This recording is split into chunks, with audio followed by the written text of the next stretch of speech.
এক বাদশার অনেকগুলো দাসী ছিল।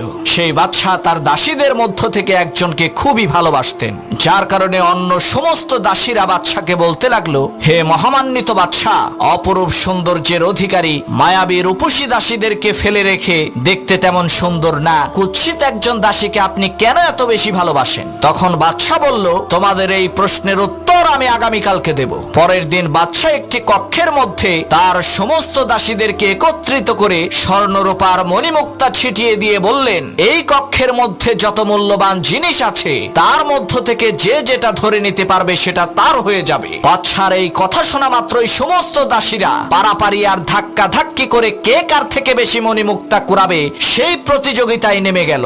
আর বাদশার পছন্দের সেই দাসী মণিমুক্তা না কুড়িয়ে দেশের সমস্ত ধন সম্পদ আর ক্ষমতার মালিক বাদশাকে ধরে নিজের করে নিল। মেয়েটির এই বুদ্ধি দেখে তখন সকলেই বুঝতে পারল